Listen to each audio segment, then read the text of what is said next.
My name is Joy Sewing, and I'm founder of a nonprofit organization called A Year of Joy.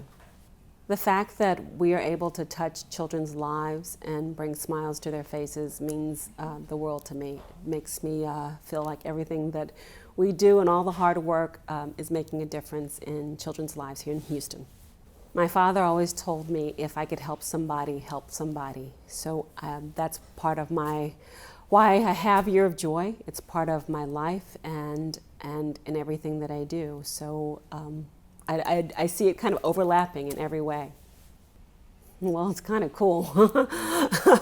I have just the way that I live my life. I'm a rescue mom of dogs, a foster mom of children.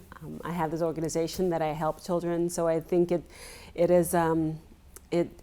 just gives me satisfaction that I am doing the work that I should be doing and following my heart and following my calling. So thank you.